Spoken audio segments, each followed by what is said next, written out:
Hello everyone, my name is Owen, and today I'm going to be drinking my daily Pepsi. Tonight I'm having a bottled Pepsi. This is 20 fluid ounces of Pepsi, and this is one of, if not my favorite way to drink Pepsi. Probably not I don't think I have a favorite. I love Pepsi just so much, it depends on my mood basically. But I really love this way to drink my Pepsi. So you might be wondering, what's the occasion?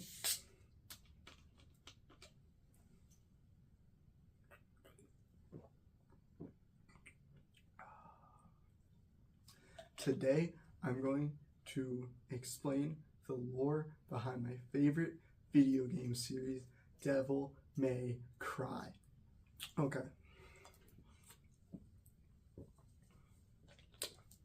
So, there are 5 games in the Devil May Cry series. 1, 2, 3, Dante's Awakening, 4, and 5. There was a reboot between 4 and 5. There was an anime that I don't remember when it was made. I think between like when 3 and 4 came out. I don't know when it was made, but chronologically it takes place between 2 and 4.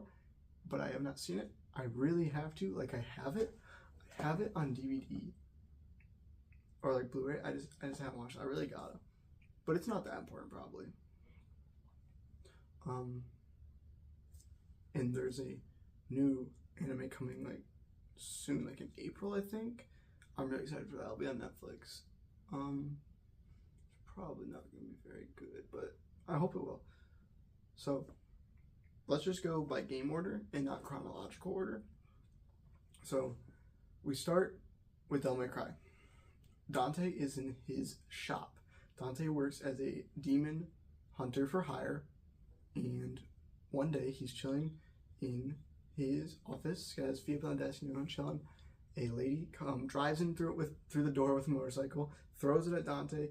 He like shoots it with guns or whatever. It's really cool, and she's like, "Oh, I need your help." And she's like, Dante's like, "Okay." So he's like, "What's up?" And she's like, "Mundus has returned." And Dante's like, "Not Mundus," because Mundus is like the guy. He's like the god of all the demons or something like that. And in the opening intro of the game, it's explained that millions of years ago, or maybe not millions, but like thousands, a long time ago, millennium ago, I said. I don't know how long a millennium is, but it's a while. Mundus was like invading the human world, but a demon named Sparta, like Mundus' #1 officer basically, realized, oh my god, this is messed up what we're doing, just like going around like killing people. So he defected against the demon army and like just took them all on by himself and won, and like sealed them all in hell forever. Anyway, Sparta is Dante's dad. Sparta, after doing that, eventually met a human woman named Eva. They had kids. They had 2 kids, twins, Dante, and his twin brother, Virgil. We'll get to Virgil in a second. Anyway, they are both half human, half demon. Pretty cool. And that might make them more powerful than a normal demon, or it's just that they're really strong because they're Sparta's kids. I think the human element definitely plays a lot into it, but we'll get into that. So Dante's like, oh my god, Mundus, let's go. Where's he at? So Trisha's like, oh, he's on Mallet Island. So they like fly to Mallet Island, and there's like this big castle. Dante goes in, and throughout the game you play, fight demons, do missions, and like eventually you run into this big lava spider scorpion monster named Phantom. You fight him again, you kill him. Then you run into Griffin, this big bird monster with like a normal beak, but then like that beak is also like another beak here. So it's like 4 beaks or whatever, like 2 beaks. He's cool, but then he dies. You fight him, then you fight him again, kill him, and like when he's dying, he's like, Mundus, just give me some energy and I'll whoop him, please, Mundus. And he's like, Mundus like, heck no, and just like kills him, and like kills him himself. Like, you don't even kill Griffin. Mundus does. And then eventually you fight Nightmare. And Nightmare is actually a man-made demon. Well, not man-made, but like Mundus made him. And so apparently Nightmare is maybe one of the most powerful demons you actually face canonically throughout the game. Because it's stated in the lore that he can like lift up the entirety of hell. But also hell is kind of like infinite. And it also says that Mundus himself fears Nightmare. So that's kind of cool. And also his boss fights were really hard, so maybe it's true actually. Anyway, eventually you do that. And while you're fighting Nightmare in his final form, Trish is there and she's like, "Oh, Dante, I got whooped." And he's like, and you know, you're like, "Oh no, not Trish, my friend." So you fight Nightmare, and Trish betrays you and zaps you with her lightning powers, because she has lightning powers, by the way. I didn't mention that because it's not really that important. But she zaps you and you're like, "Ah!" And it turns out that Trish was made by Mundus to lure Dante there. And also she looks like Dante's late mother, because also Eva's dead. She died in a fire. Oh, and no one knows where Sparta went. He kind of disappeared. He's might be dead, might not. They never really said. I think they've implied he's dead, but it's never been outright said. I think he's going to come back eventually. So Trish was made to look like Eva, so Dante would trust her more, which also kind of opens up a weird thing. Like, I don't really care about that, but you know, Dante's like, "No," but anyway, you still beat Nightmare because you're the main character and Dante's the goat. And Trish is like, "Oh crap," and then Dante's like, "No, I won't kill you because you look like my mom, but leave me alone. Don't ever let me see you again." But then Mundus is like, captures Trish and is about to kill her, but then Dante busts in like, "Heck no, Mundus, Trish, it's okay." And then like you turn into Sparta, or like you gain his energy, and you go and fight Mundus in space, and or like some weird place. You kill him, and then Trish is dead, and Dante's like, "No, I was supposed to fill your dark soul with light," and then she comes back to life, and that's the game. Oh, and then at the end, Dante's shop in the beginning was called Devil May Cry, because you know he's gonna kill a demon so bad the Devil May Cry. At the end, the shop's name changes to Devil Never Cry, because like Dante's like also a devil, so like he'll never cry because he's really strong or something. But like, it's called Devil Never Cry now. Anyway, Devil May Cry 2 happens now. This takes place right after. Okay, well not right after, but like after Devil May Cry 1. This game doesn't matter. The game is not very good. It's easily the worst in the series. You're in like South America, and you travel throughout South America in the game, I think. You meet up with an old woman, and she's like, "Oh, Dante, I knew your father, Sparta, like a long time ago. We worked together to fight Argosax, the god of chaos." And Dante's like, "Oh, heck yeah, let's go do it." So like, you go and collect like special like artifacts that are required to summon Argosax, so that the bad guy, a businessman, what was his name? Crap.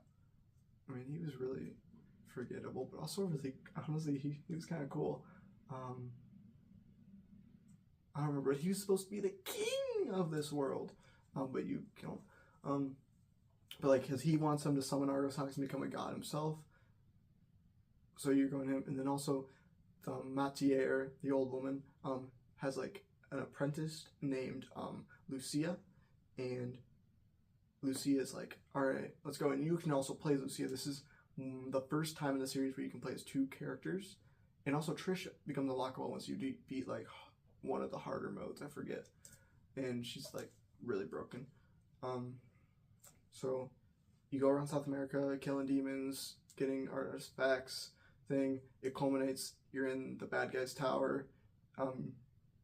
You kill him, and you know Dante like fights him, kills him, and the guy's like, "No, I was supposed to be the king of this world." And Dante's like, "King? Well, here's your crown." And then he shoots him because like a bullet, like a part of a bullet's called a crown. So that's pretty cool. That's like the only good line in the game, but it's a really good line, so it makes up for it. And then Argosax ends up becoming summoned anyway, I forget why.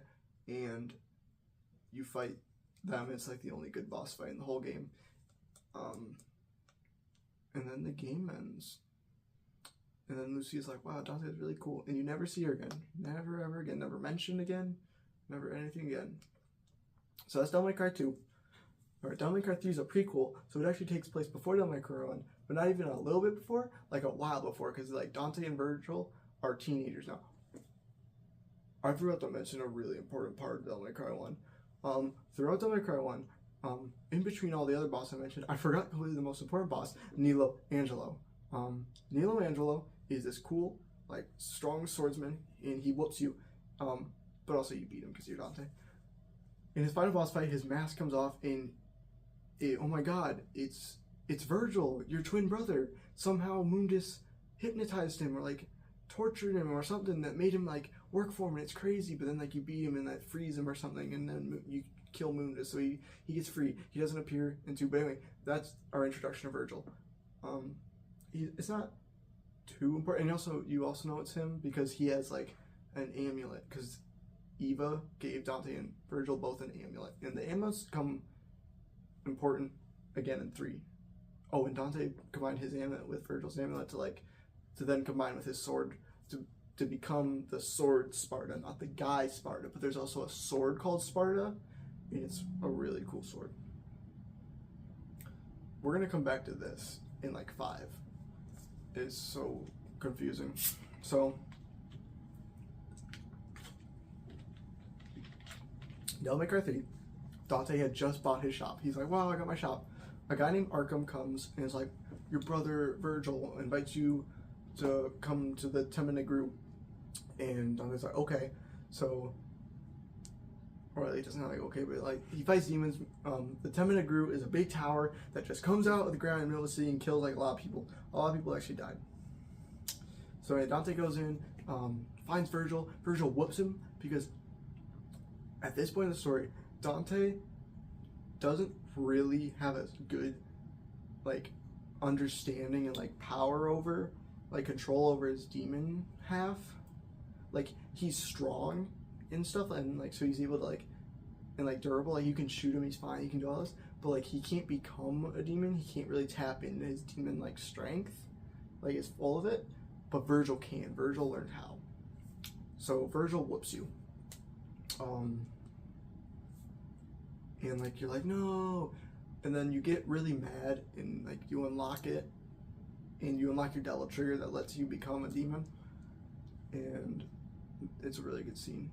Every scene with Virgil's really good in this game. Then Dante meets like in the Temenegru, he meets a woman named Lady. Well, technically her real name is Mary, but she goes by name Lady. We're gonna get to why she doesn't go by her name in a second. But anyway, Dante progresses through Temenegru, fights a bunch of cool bosses. None of them really matter much to the lore, but they're really cool. Cerberus, Agni and Rudra. They're all just really good bosses. Some of the best in the series, but you eventually fight Virgil again, and then like one more time, and like his final, and like the last fight before like the very end, it's you're both really tired, like oh I'm so tired, and then the jester throughout Dante's story. There was a jester that he would occasionally run into, and the jester would just be like, I know everything about the Temenegru, and he would drop hints. You didn't really fight the jester, but you could. He was like an optional boss. The jester shows up, and it turns out to be Arkham this whole time, and then he just kind of, like, he reveals that the room that Dante and Virgil were fighting in is like this important room to reawaken or like fully activate the Temenegru, and it needed Sparta's blood, so that's why he had Dante and Virgil fight, because they both contain Sparta's blood, and so them fighting got a bunch of their blood over, and then Lady, or Mary, is actually Arkham's daughter, which is why Lady was there in the first place. She wanted to kill Arkham because Arkham married and like had a kid with Lady's mom, whose name was also Mary. Arkham killed Mary like when I say Mary, I'm referring to Lady's mom. Lady is Lady, not Mary. So he kills Mary because he like to do like a demonic ritual and get like demon power. Lady obviously doesn't like this and hates her father and like is like, I won't go by the name Mary because like her dad named her, like Arkham named her that or something. I forget why, but like she's against using the name Mary because of it, and that's why she wants to.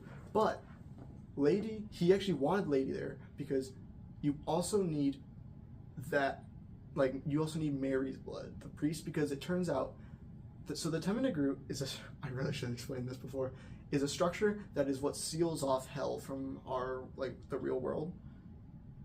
And like Sparta like did it with the priest and like got that all set up. So that's why you need Sparta's blood and you need the priest's blood. So Mary was that priest, and or like descended from the priest. I think she was the priest, which kind of sets. Maybe it was a descendant. Whatever. So Lady contains that blood. So then he kind of takes Lady, like bashes her head on the ground and gets some blood over. Terrible father. And like the Temenegru reawakens, and the reason Arkham wants to do this all is because a lot of Sparta's power is sealed within the Temenegru. Inside of Sparta's original sword, the Force Edge, which is actually the sword that Dante uses in the original game that becomes Sparta. Cool little continuity there. And so that's how Dante has it in the first game. So Arkham eventually gets it and he's like, woo, I have the Force Edge.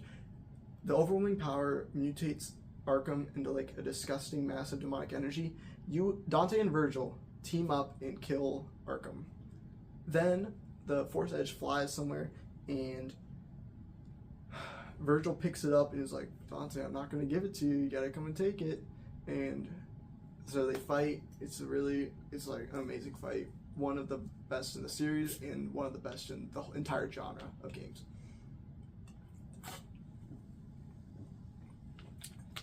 Dante wins because he's the GOAT. Virgil is like, what the flip? And he kind of just like jumps off a cliff. Dante's like, no, Virgil, no, I love you, my brother. But then like he tries to save him, but then Virgil like takes his sword and like cuts his hand. He's like, no, and like Virgil ends up in hell. And then Dante kind of sleeps and like, oh, my brother, and he cries. And Lady's like, oh my God, the devil can cry, like demons can cry. Because throughout the game, she hates Dante and like other demons because she hates demons because of what happened to her mom and Arkham and stuff like that. And so she hates Dante at first, but over things she realized like, wow, Dante's not that bad. Maybe demons aren't that bad. Like she was like, whoa, a devil can cry or something like that. A devil may cry. There's a post-credit scene. Virgil's in hell. He approaches Mundus. Is like, if my dad could do it, I can too. And you see him just go into the battle. He loses, and that's how he ends up where he is in the first game. So yeah, that's Devil May Cry 3. It's probably the best, like one of the best. It's 3 or 5 that's the best. All right, let's go into 4. So 4 opens with this new guy named Nero going to church. He has a broken arm, but it's not actually broken. It's because it is a demon arm. Something happened to his arm, and as a response, his arm just fully became demon, like how Dante and Virgil's do, like their entire body does when they enter their devil trigger. Nero's arm is just permanently stuck like that, while Dante and Virgil is temporarily in devil trigger. Nero's arm like just permanently became it. So he's hiding that because, you know, no one, you know, he doesn't want people to know he has like a demon arm. And also it's because he contains human blood. So like he doesn't want people to figure out about that. But he didn't know that either because he's an orphan. But he's going to church and he goes to like to see his sister, but adopted sister. It's important, not adopt, like stepsister. It's important that she's his stepsister very down the line, if you catch what I'm saying. So it's like her birthday, he gives her a gift, he's like, whoa, we're in church, this is awesome. So like the Pope basically, but like of religion, their religion is centered around Sparta. Sparta is their god, because I guess sometime in Sparta's journeys between like Temenegru and like all the stuff he was up to with like Madier and stuff like that, he went to like some place in maybe like Italy. It's very like Italy inspired, I think. he helped people out, and they formed a religion around him as their god, which extended to present day. So like basically the Pope of that religion is there preaching. He's like, oh man, Sparta's so cool, he's the best. Dante now shows up, jumps through the ceiling, because like it's a glass ceiling in a church, lands on a table and just shoots the priest, doesn't even say anything. He just shoots the Pope right in the head, and the Pope's dead. And so everyone starts fighting Dante, but Dante obviously wrecks everyone because like they're just humans, so yeah, they're getting wrecked. But then Nero is also part of like the guards, and so he fights Dante, and Dante's like, whoa, this guy is strong, and he kind of like senses the demon blood in him, and so they fight, and he's like, all right, well, Dante's like, all right, see you, kid, and he kind of just leaves. Nero then goes and tracks down Dante throughout the game, throughout like his missions. He goes and like, you want to find Dante, you fight bosses and stuff. Eventually, you learn more and more. Turns out that the Pope in the church was bad. They were assembling demonic energy to like rule the world. They were infusing soldiers with demon power and like creating weird like angel demonic things. And it's really cool. Agnes is my favorite character from this game. He steals the show. I can't describe it. Agnes stole every cutscene he was in. Virgil's sword that he uses throughout every game is called the Yamato. It's a katana. This is the first time I'm bringing it up because it's important for what I'm about to say. After the events of Devil May Cry 3 or 1, the Yamato is shattered. I'm assuming after 3 because in the fight of Mundus, because he does not use it in 1. He uses a big great sword when he's Nilo Angelo. So I'm assuming it broke in his fight with Mundus. So Virgil broke the Yamato in his fight against Mundus. So you see pieces of it like trying to be reassembled in like a lab led by Agnes, who's like the lead scientist, but for the church, like in charge of making all the demons. Nero like goes up to it, and like the Yamato reacts to his demonic blood and like fuses back together, and now Nero has the Yamato, and that basically triggers his devil trigger, but he doesn't actually get devil trigger. Instead, like he gets like a freaking JoJo stand that like holds the Yamato, and like you fight with that. It's cool, yeah. And this is going to be important later, that now Nero is in possession of the Yamato. So anyway, eventually you meet up with Dante, and you're like, Dante, oh my, Nero's like, oh my god, Dante, the church is bad. And he's like, Dante's like, yeah, I told you, kid. And then you play as Dante from there on out. You basically do Nero's missions again, but backwards. And eventually it culminates with, oh wait, actually, I probably shouldn't say the culmination yet. The Pope actually wanted Dante to come because they are trying to make like a giant god, basically. And they needed blood of Sparta to power it. So obviously they want Dante, because no one knows where Virgil is during this. Virgil's presumed dead. He's as good as dead right now. So you obviously want Dante, besides he's the stronger one, so I want him powering my thing instead. So they want to trap him inside the statue to like power it and suck out his energy. But Dante's kind of just like too strong for them, so instead they take Nero, because it turns out that Nero's demon blood is Sparta's blood. So where'd it come from? We're going to talk about that in 5, although you can pretty easily tell where it comes from in 4, but whatever. Because like they reveal in 5, you can tell where it's from in 4. So they take Nero, throw him in the statues, and Dante's like, no, don't worry, Nero, I'll help you out. You fight this big statue in a really underwhelming boss fight, and then you go in the statue like as Nero, because like you break out. And then you fight the Pope, and you kill the Pope for real this time. Well, I mean, I guess he was fully dead the first time, and then they brought him back with you. But like, you kill him again, game ends. Devil May Cry 5, we're almost done. Again, I'm not getting into the anime because I don't know.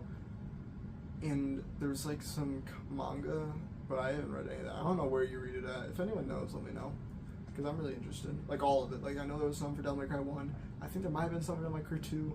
I know there was some for 5, I think there was some for 4, and I know there was some for 3. I want to read it all. It looks so good. And like it's all canon, or like a lot of it's canon too.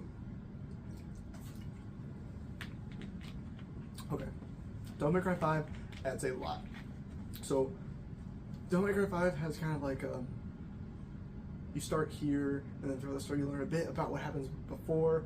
I'm gonna just start at exactly what happened before. Dante's in his shop. This mysterious new man named V walks in. V is a human. He's very weak. He has a cane, but he's not like an old man. He's like a guy. He's very weak. He uses a cane. He has a cane. Like, he attacks stuff with a cane. He fights demons too.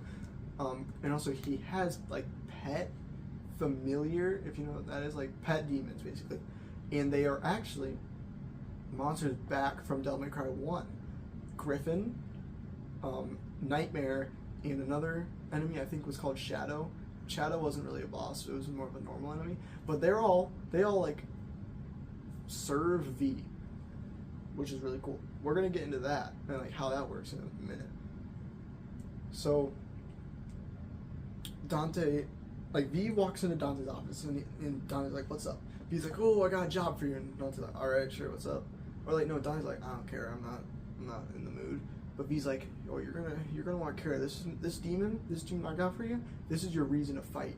And so Dante's like, "Oh my God," he's talking about Virgil basically, because Dante misses Virgil at this point, despite them obviously kind of hating each other and like trying to kill each other throughout 3 and 1, especially 3, because like in 1 like Virgil was possessed and stuff, and Dante really didn't know it was him until like the very end.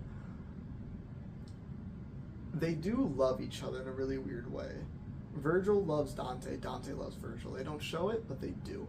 So Dante wants to find Virgil. And so he's like, "Oh my God, this guy's talking about Virgil." So V tells Dante to go into a big demon tree, because this new demon inside the tree, it is not Virgil, but we're kinda at Virgil. We're gonna get into that in a second. Is growing a big tree in like New York or something. There's not a real city given, but like it's kind of like New York, London. Actually, it's more like London. So I think I saw like a red telephone box, which is weird. Devil May Cry felt pretty like American like to me, but whatever. Okay, because the tree is gonna go around and like have roots that go around killing people and sucking out their blood, and then the blood, like the human blood, because demons eat and drink human blood and gives them power. The blood all like flows into a fruit, and as the fruit grows, whoever eats it like becomes the new king of demon, because it's just that much powerful. It's like that much power inside the fruit. So Dante, Nero, Trish, and Lady all go into the tree. It's called the Clythoth tree. They meet this new demon. It's not Virgil. His name is Urizen. Urizen is like, "What up?" And they fight. Everyone gets wrecked. Nero gets wrecked. Dante gets wrecked. Lady and Trish get wrecked. Lady and Trish get wrecked first. Dante's like, "Oh, I'm wrecked too." Nero walks in to see them getting wrecked. Oh, and V's there too, but V doesn't really matter. Yeah, he's weak. Like, he's obviously the weakest. Nero goes in to help Dante, but Dante's like, "No, Nero, stay back. I don't want you to get hurt. You're just dead weight." And this makes Nero feel really bad. Like, he's not dead weight. He doesn't want to feel a thing. This is like a big character arc for Nero. Nero's the main character of the game, basically, too. So, anyway, Dante is presumed dead. Lady and Trish, presumed dead. Nero survived, and now he's in his van in a van with his friend Nico. Nico like makes weapons and like stuff. Oh, and also Nero's demon arm is now a robot arm, because at the very beginning of the game, this is explained later. I remember I was gonna go from, pure where it started. Okay, so Nero was working on the van one day. A random guy just comes in. He's like he's tweaking out. Basically, he's like an extremely disgusting looking man. Like he's really dirty and stuff. And Nero's like, "Hey, what's up, man? You need help?" Virgil, okay, well, it's Virgil, okay? But Nero doesn't know this, because he doesn't know who Virgil is. He literally has no idea that Dante even has a brother. So Virgil walks up to Nero, just grabs his arm and rips it straight off. And then the arm turns back into the Emoto, because the Emoto was absorbed by Nero's demon arm, and Virgil wants it back. This is important why he wants it back, and we're going to get into that in a minute. So that's why he has a robot arm now. Nico built him robot arms to make up for the thing, like the missing demon arm. Yeah. So Nero kind of just goes around the city looking around for Dante, Trish Lady, and stuff like that, and trying to fight the tree. And throughout, you see the whole city, no one's there. You see a bunch of like sucked up bodies, basically. So eventually you fight a boss and you beat him. Turns out to be Lady. Oh my god. And then you find Dante and you're like, Dante, oh my god, it's you, Dante. And then you play as Dante for a little bit and you fight a boss, and oh my god, it's Trish inside the boss now. And then V stays with Trish, and V tells Trish his backstory. After Virgil got the Emoto back, he went into his and Dante's old family house where they grew up with Sparta and Eva. There, Virgil's dying. He has been tortured by Mundus, beat up by Dante like twice. He's dying. Like, he's literally dying. Like, if he doesn't do something, he's gonna die. So he takes the Emoto, turns it on himself, and stabs himself in the chest. And the reason he did this is because the Emoto is built to split man and demon apart. It can split anything. That's also why it can make portals, because it can literally split anything. So this splits Virgil into two separate beings, if you catch where I'm going now. His demon side and his human side. The human side is V. The demon side is Urizen, the bad guy. Whoa. And so that is V's tragic backstory, basically. And that's also why he has those demons from Devil May Cry serving him. Because, like, they were built into Virgil's, like, memory, I guess. Some people say it's because, like, a really traumatic thing. One of the manga I was talking about goes into it. Someone tell me where I can read that. So, like, V wants to go back into Urizen. Because V's also dying. Because V isn't really a human, but he is a human. Like, he's not just a normal human. He needs demon energy to live. But he's slowly using it all up. Because he can't make more, or whatever. So he wants to fuse back in to Urizen. And Urizen is like, no, because he views V as him being, like, weak and making him weaker. But, yeah. Nero and Dante go to Urizen. Dante beats Urizen, and he's like, woo, you suck, Urizen. Urizen's like, oh, I'm dying. And then V's like, hold up, Dante. I'll finish him off. And he climbs up on top of Urizen, like, with his cane. He's like, oh, I've missed you. And, like, let's get back together. And, like, stabs him. And Dante's like, no, I thought you were actually going to kill him and stuff. Because, like, he thought that, because Dante had figured out what was going on at this point. He thought that V, being Virgil's complete human half, basically, had kind of realized what he had done.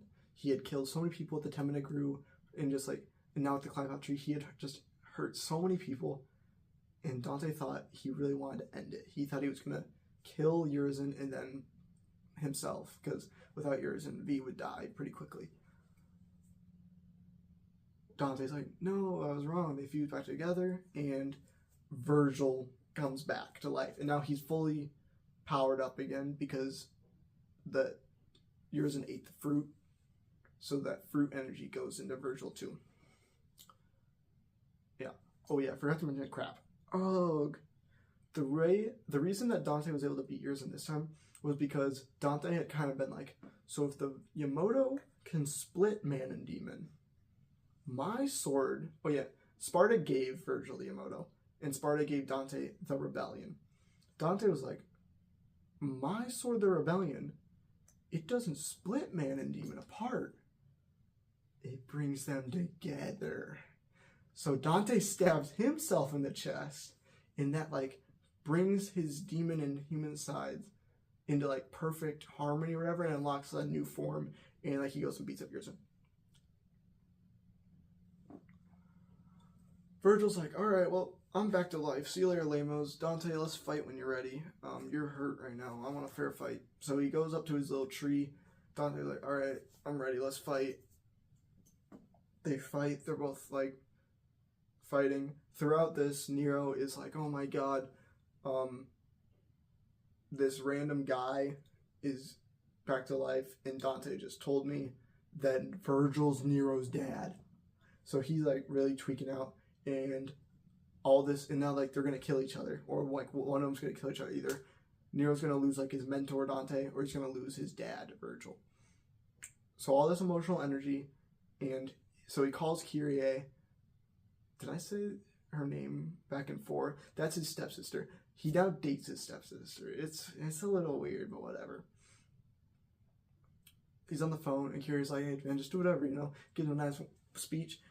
So he begins to run up to where they're fighting, but you know, they're at the top of the tree. He's like at the bottom. You see his robot arm reach out, and like it breaks off, and you see a new human arm grow, and then Nero can finally use Devil Trigger, and then he grows wings and flies to the top.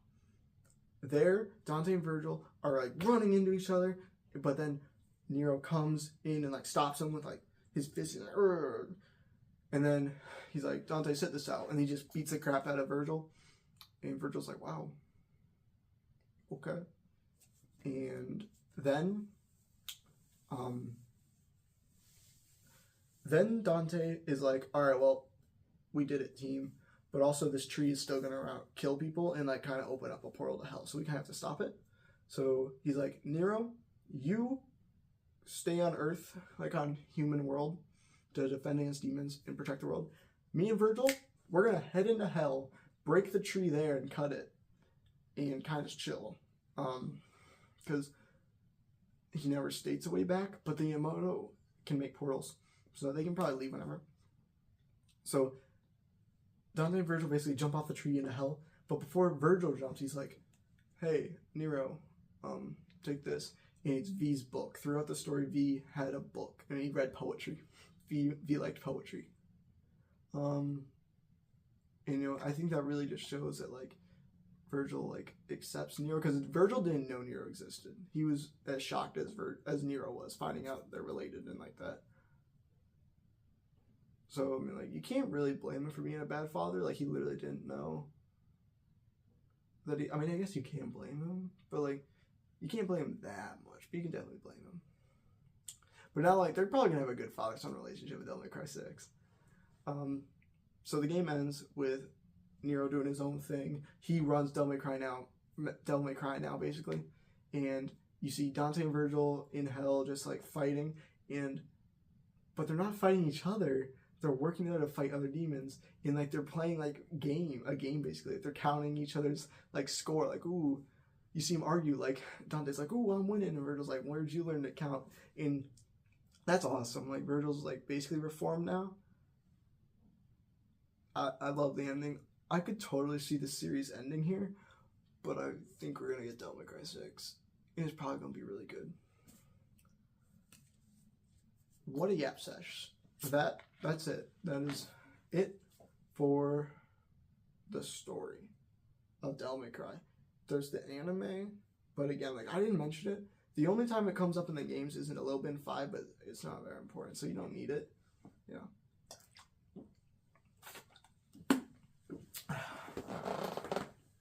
How long did I rant for? 40 minutes? Oh my god. Well, I recommend to anyone to go play Devil May Cry. The games can be pretty hard at times. One can be really hard to understand at first, but then once you get it, it's pretty easy until you get to like the boss fights. The first few are fine, and then like Nightmare is really hard. And Mundus, if you don't have a high enough like Devil Trigger gauge, you're not gonna beat Mundus. Two is easy, but not very fun, and sometimes it can also be like too hard. Not really though. Three's hard. Not because like, oh, it's hard to understand or play. It's got great control. It's got great everything. It's just a hard game. Cerberus will wreck you, and you'll unlock easy mode. every boss will wreck you. 4, I had a hard time with 4, I think, when I first played it. Yeah, a lot of bosses killed me and stuff, but also it's because like I was literally playing as a brand new character, Nero, for the first time, and he plays pretty differently from Dante. I remember I had to like buy healing items for the final boss, cause I just couldn't beat it, and like I ended up spending like $1 or $2 on red orbs to buy stuff.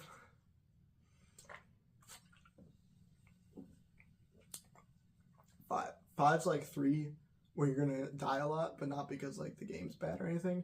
It's because it's just hard, and like a lot of bosses will kill you. Except like you can also kind of argue that like it's not your fault, because like there's 3 different playable characters in the base game: Dante, V, and Nero, and they all play really differently. So you could be like, oh, V's controls suck.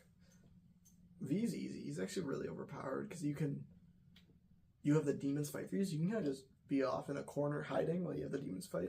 It's really easy.